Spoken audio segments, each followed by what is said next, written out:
Hi everybody, it's Steve, D9 Games. I wanted to go over the implements of mana. So one of the things Enlightened has is, similar to many TTRPGs, is items a mage can use to cast.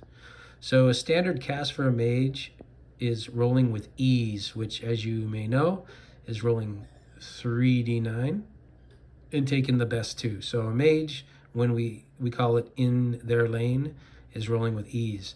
So without an implement, which is definitely an option, to get the ease with no enlightenments, the mage must touch their foe to cast, or touch their target to cast a spell.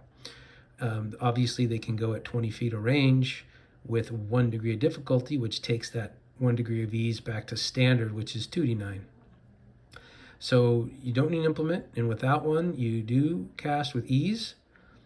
Or you can even focus spell, which skips a turn and gives you an extra die ease the following round, which in that case, if you're touching your target, you would get 2 degrees of ease. However, you could do that at 20 foot of range with 1 degree of ease, 40 feet at a standard roll, etc. So the other three, or the three implements of mana, are staves, wands, and orbs. So of course, like I said, you don't have to have one, and then you would operate with your hands. But if you choose a staff, you're going to gain 1 unit of range. So if you're casting at 20 feet, which is basic range, and you have a staff, you get 20 feet extra for no charge of difficulty. So let's say you've enlightened once and you've gone from a touch to a 20-foot range on your spell, and you're using a staff, that gives you ease at 40 feet. And then of course you can go to 60 feet, dropping your die of ease back to a standard roll, etc. Another thing you can use is a wand. Wands give you extra damage. So a mage will have standard damage of 1.5 times the overroll. So a mage might roll 8 over and do 12 points of damage. But with a wand, they go to the next unit of damage, which is double damage. So the 8 becomes a 16, or a 2 becomes a 4. So with a wand, you gain more damage.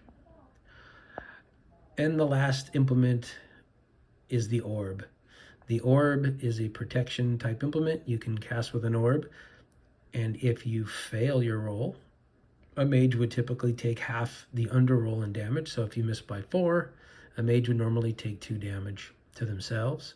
But with an orb, it takes you to the next best unit, which is 1. So any amount other than a critical fail that you miss by, you only take 1 damage. So you can miss by 7 or 8 and only take 1 damage with an orb. So orbs are very protective. And then next I'll go over the cons of each of these implements. There's really no pro or con if you're not using an implement. You're using your hands. I guess the con would be you're going to be pretty close to your enemies, which could cause you to get whacked if you're not careful.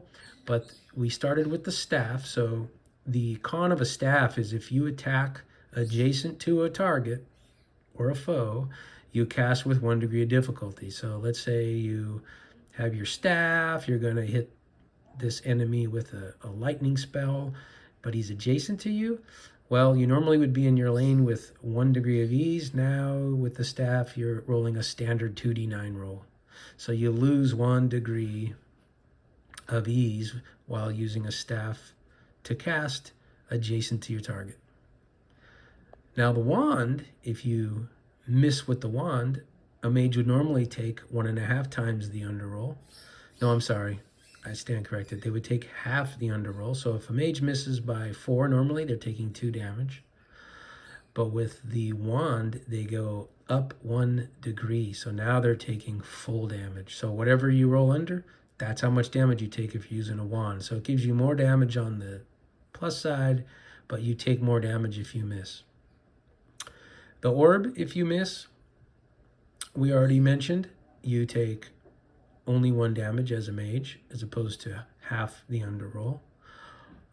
If you critically fail with an orb, you take, I believe it's double damage. I'll have to check. But the orb is it doesn't have as much of a con, except if you critically fail, which is 2 zeros. It's going to blow up all that built up protection that it's been giving you backfires on you.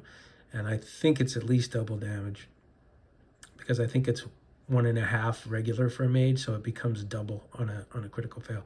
So the orb is kind of a nice one. It's a little conservative. You only miss if you critically fail, or it only punishes you if you critically fail. Otherwise, it's just a more of a protection implement for the mage. So that's it for the implements: wand, staff, orb, or no implement. All right, hope that helps. And until next time, peace.